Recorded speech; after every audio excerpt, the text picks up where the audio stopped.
Hello everyone, welcome back to my channel Meenakshi की दुनिया। और मैं हूँ मीनाक्षी। कैसे आप सब? आई होप आप सब अच्छे होंगे और मैं भी बहुत अच्छी हूँ। सो फ्रेंड्स, अभी सुबह के बजे 7:30 और हम जा रहे हैं घूमने क्योंकि बहुत जाम है यहाँ पे आजकल नैनीताल जाने की वाली रोड में। तो हमने सोचा जल्दी जल्दी निकलते तो जल्दी पहुँचेंगे। और सुबह सुबह निकलने का मज़ा ही अलग होता है। गर्मी कम लगती है, ठंडी ठंडी हवा चलती है। और वैसे भी जब पहाड़ों की ओर निकलो तो वैसे ही बढ़िया मज़ा आता है ठंडे ठंडे मौसम में निकलने में।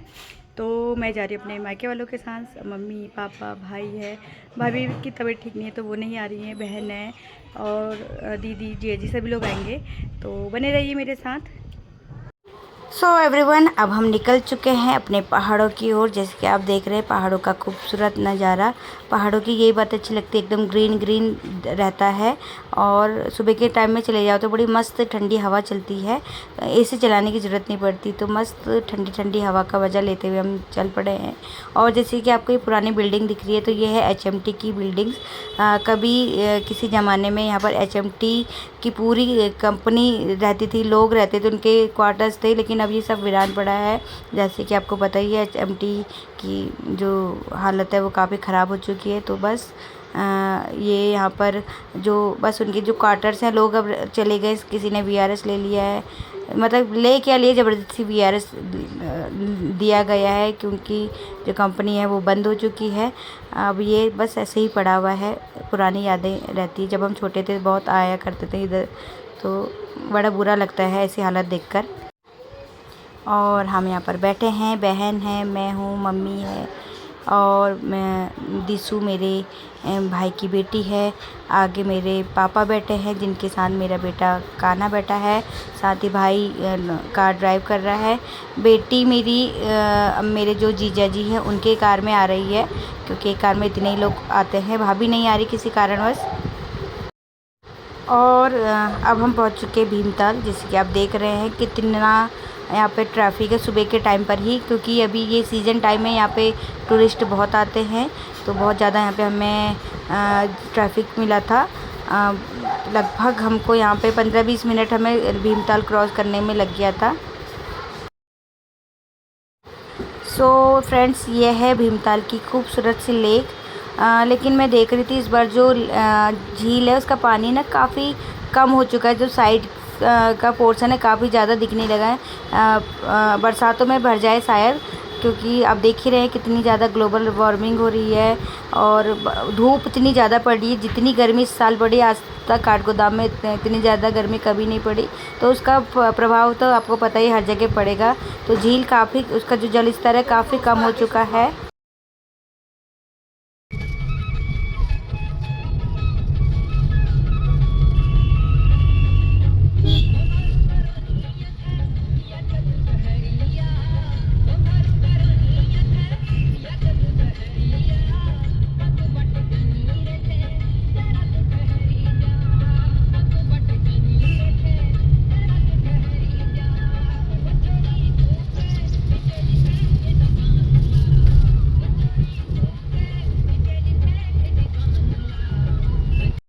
सो फ्रेंड्स, करीब 3.5 घंटे के बाद हम पहुंच चुके हैं अल्मोड़ा।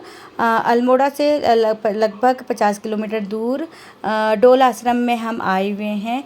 और ये हल्द्वानी से लगभग 83 किलोमीटर दूर डोल आश्रम है। डोल आश्रम ध्यान और योग के लिए जाना जाता है। लोग दूर दूर से यहाँ पर ध्यान और योग के लिए आते हैं। डोल आश्रम की स्थापना लगभग 1990 से 1991 के बीच में श्री महंत कल्याण दास जी ने की थी। इसलिए इसका दूसरा नाम श्री कल्याणिका हिमालयम देवस्थानम भी है। बहुत ही खूबसूरत जगह है गाइस। हम जैसे ही पहुँचे बहुत ही एकदम आनंद की अनुभूति हो रही थी। इतनी गर्मी के मौसम में भी जो यहाँ का मौसम था काफ़ी अच्छा। धूप थी भले ही, लेकिन एकदम हमें गर्मी बिल्कुल भी नहीं लगी और बहुत ही अच्छा लग रहा था। ठंड के दिनों में तो यहाँ पे बर्फ़ पड़ती होगी। तो बस जैसे कि आप देख रहे हैं काफ़ी लोग आए हुए हैं और अभी हम गेट के अंदर आ चुके हैं। और उसके बाद जो मेन मंदिर है उसके जाने के लिए दूसरा गेट है। यहाँ पर अपना नाम वगैरह आपको लिखवाना होता है, गाड़ी का नंबर वगैरह सब कुछ यहाँ पर सबमिट होता है। उसके बाद थोड़ी देर दूर जाने के बाद जो मेन गेट होता है उसके पास ही उन्होंने मोबाइल फ़ोन को सबमिट करने के लिए एक बॉक्स जैसा बनाया, एक रूम सा बनाया जहाँ पे आपको अपना फ़ोन कैमरा वगैरह सब कुछ लॉकर में रखवाना पड़ता है, क्योंकि अंदर वीडियोग्राफी फ़ोटोग्राफी सख्त मना है। तो ये बाहर का आपको मैं नज़ारा दिखा रही हूँ जो एकदम पहाड़ों के बीच में स्थित है और बहुत ही खूबसूरत जगह है। तो अभी हम जाएंगे अंदर मंदिर दर्शन करने के लिए। इसके अंदर श्री त्रिपुर सुंदरी का मंदिर है और उन्हीं का ही श्री यंत्र लगाया हुआ है। सो गाइस अब हम दर्शन कर आ चुके हैं और बहुत ही अच्छे दर्शन हुए। बहुत अंदर एकदम शांति मिल रही थी। हम योग करने भी बैठे थे।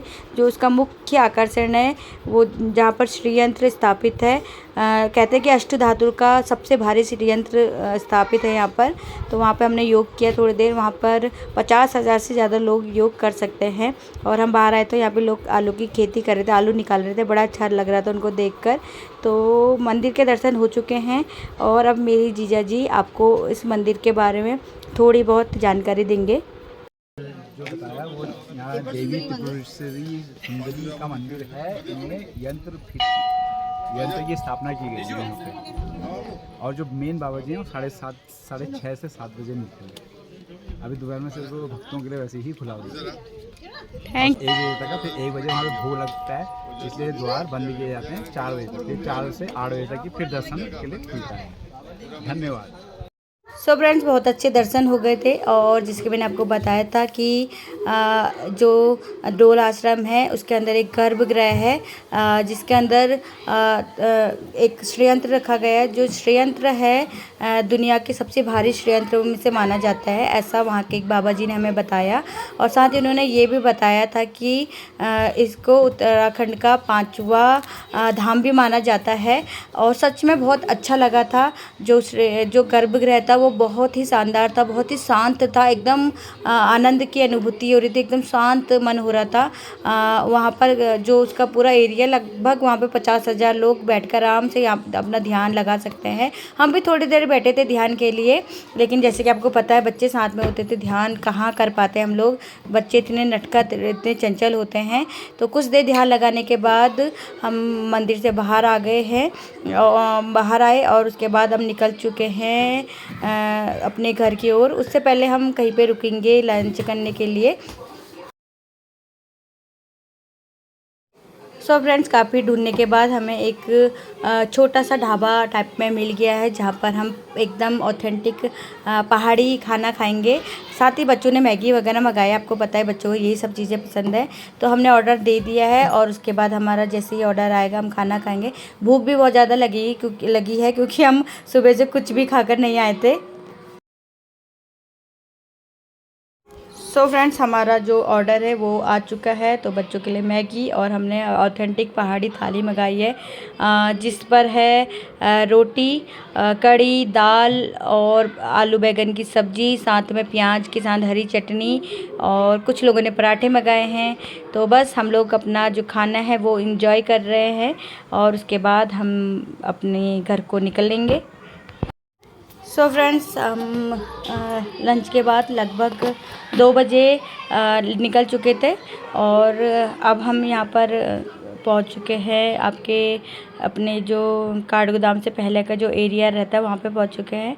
और जैसे वहाँ पहुँचे इतना लंबा जाम लगा था फ्रेंड्स, क्या ही बताएं। कहते हैं कि पहाड़ों में जाना चाहिए गर्मी के दिनों में, लेकिन इतना ज़्यादा रश रहता है, इतना ट्रैफिक रहता है। तो 1 से 2 घंटे तो ऐसे ही ट्रैफिक में चले जाते हैं लोगों के। लेकिन क्या करें, यही सीज़न रहता है, लोगों के पास छुट्टियाँ होती तो इसी टाइम पे लोग आते हैं। गर्मी के मौसम में ही लोग पहाड़ों में आना ज़्यादा पसंद करते हैं। तो बस अभी हम यहाँ पे ट्रैफिक में पूरे फंसे हुए हैं और धीरे धीरे कार आगे बढ़ रही है। तो देखते हैं कितने बजे हम पहुँचते हैं।